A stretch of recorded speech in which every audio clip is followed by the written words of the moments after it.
नमस्ते दोस्तों, स्वागत है आपका उपागम एकेडमी पे।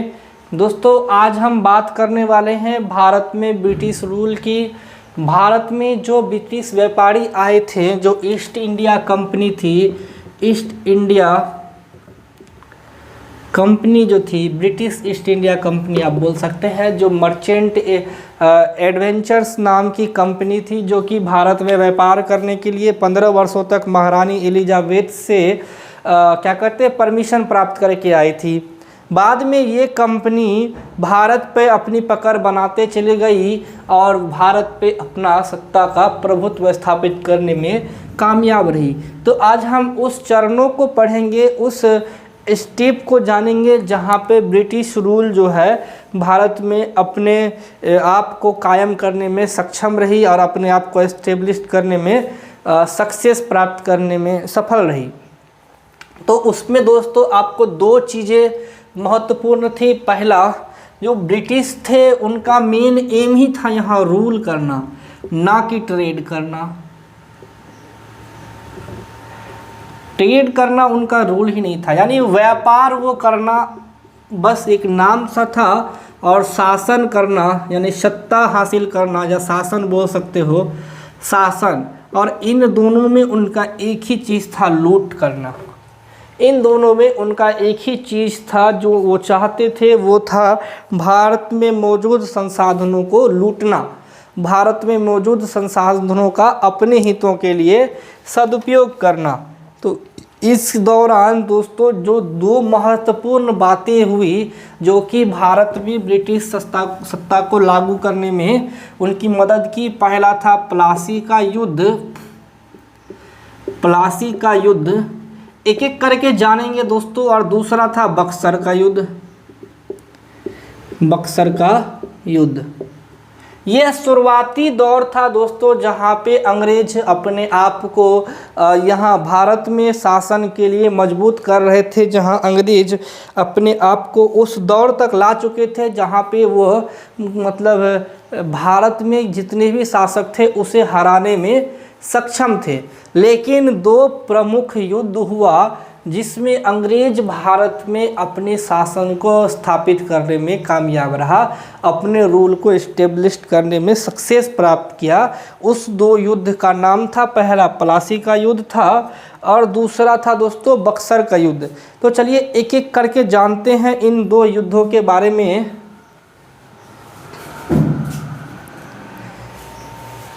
तो प्लासी के युद्ध से पहले दोस्तों आपको फ्लैशबैक में जाना होगा, जहां आपको बंगाल के बारे में जानना होगा। तो दोस्तों हम प्लासी का युद्ध थोड़ा एक्सप्लेन कर देते हैं, आपको कॉन्सेप्ट क्लियर होना चाहिए दोस्तों। जो लोग ये सोचते हैं कि सिर्फ एग्ज़ाम के व्यू से पढ़ाया जाए, उसमें दोस्तों प्रॉब्लम ये आएगा कि जब आपको पहले की चीज़ें नहीं पता होगी तो आप आगे की चीज़ों को जानने में थोड़ा दिक्कत महसूस करेंगे।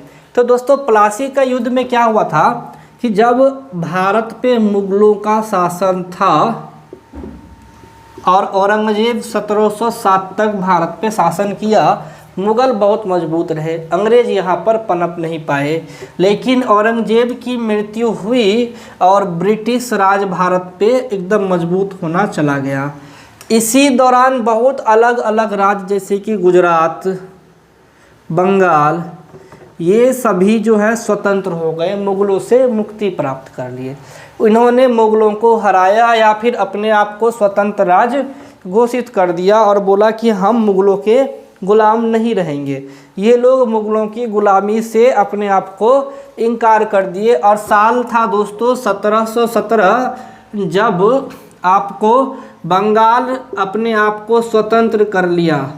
बंगाल स्वतंत्र हो गया कहाँ और किससे? मुगलों से। मुगल सत्ता रही 1857 तक, बहादुर शाह जफर तक। तो मुगलों से बंगाल को स्वतंत्र कराने में बहुत सारे शासकों ने अपना योगदान दिया। इसमें मुर्शिद कुली खां का एक नाम आता है। ये सभी दोस्तों बस आपको बता रहे हैं, मुर्शिद कुली खां। इस मुर्शिद कुली खां ने बोला कि हम बंगाल पे एकलौता राज्य करेंगे। अब जो है ये जो भारत था दोस्तों,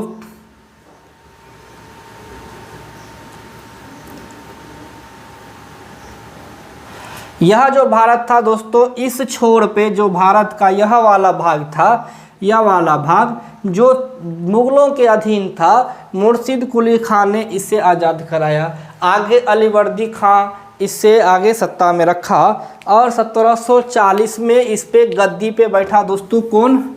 1740 में गद्दी पे बैठा सिराजुद्दौला। सिराजुद्दौला सर, इसने क्या किया कि 1756 में एक कांड कर दिया। ये दोस्तों जैसे ही आया, ये समझ गया कि अंग्रेज बेटा बहुत चालू आदमी है, यह यहाँ पे लूटने आया है। सिराजुद्दौला समझ गया, यह बंगाल में जितने भी फैक्ट्रियाँ थी अंग्रेज की, सबको हड़प लिया। कासिम बाजार हो, जहाँ भी हो, हड़प लिया।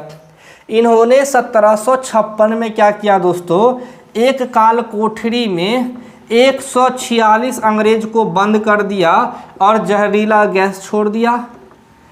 सर 123 लोग मर गए इसमें, लोग मतलब अंग्रेज, 123 अंग्रेज मर गए। अंग्रेज अंदर से पूरा क्रुद्ध, वो पूरा बदला लेने के लिए उतारू कि भाई सिराजुद्दौला तुझे तो हम छोड़ेंगे नहीं।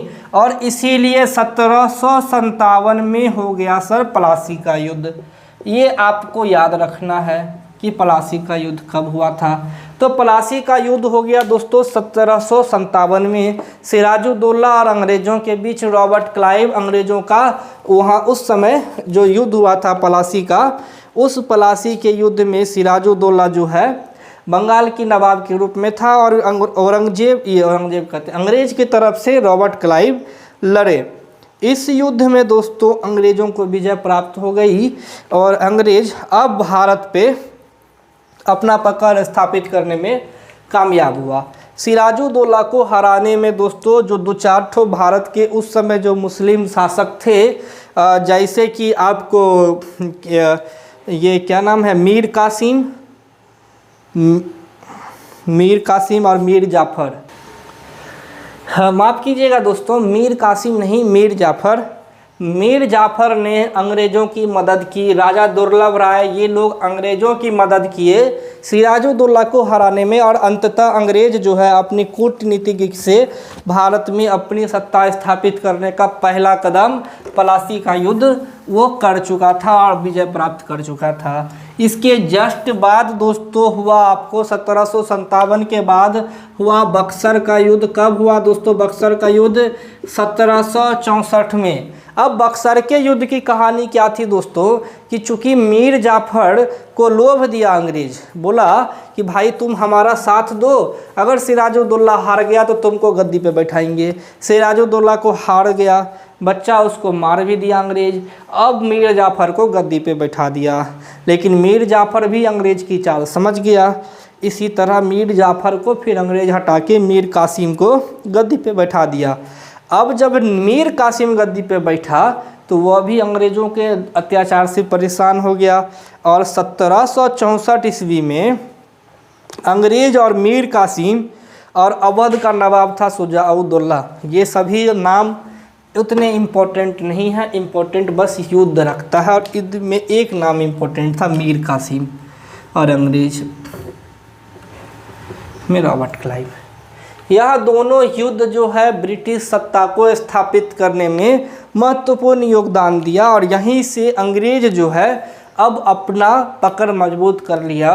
और यह दो युद्ध जो एक क्वेश्चन आता है, ये भारत में अंग्रेज़ों को अपनी सत्ता स्थापित करने में कौन सा युद्ध सर्वाधिक महत्वपूर्ण योगदान दिया? वह था बक्सर का युद्ध। यहाँ पे अंग्रेज बोल दिया, देख हम कितना शक्तिशाली है, मेरे पास बंदूक है, तोप है, गोला है, तुम्हारे सामने तीर धनुष भाला तलवार, क्या करोगे तुम? जब तक तलवार चलाओगे तुम्हारी गर्दनियाँ खोपड़ियाँ हम तोप से उड़ा देंगे, तुम जब तक तीर भाला चलाओगे हम तुम्हारे छेद कर देंगे बंदूक से दिल के अंदर, क्या करोगे? तो ये सभी जो आधुनिक हथियार थे जो ब्रिटिश के पास थे उनका प्रयोग करके और कूटनीतिक, जैसे कि कूटनीतिक क्या कि वो हर समय किसी न किसी के तरफ लड़ा देता था। सिराजुद्दौला हुआ जाफ़र के तरफ लड़ा दिया, जाफ़र हुआ तो कासिम को लड़ा दिया, कासिम हुआ तो अवध का नवाब को लड़ा दिया।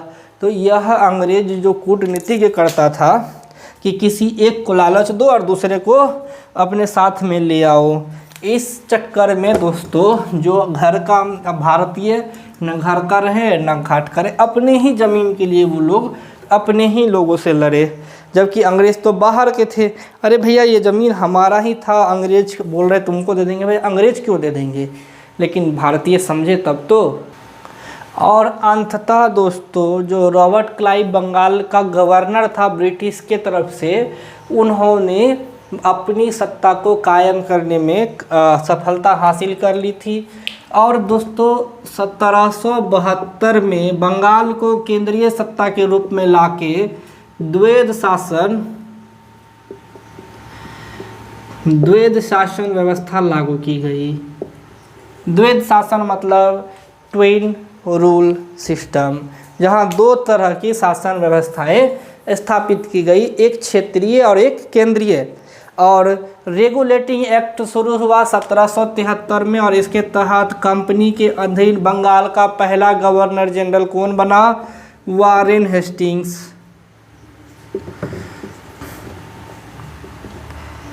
तो दोस्तों ये तो हम इसके बाद ब्रिटिश पढ़ाएंगे, लेकिन इस पढ़ाने से पहले दोस्तों जो ये, क्योंकि इसके जस्ट बाद हम आपको एक सीरीज से पूरा कि वारेन हेस्टिंग के बाद फिर बंगाल का गवर्नर जनरल कौन बना, और वो चलता चला गया 1947 तक वायसराय फिर हुआ।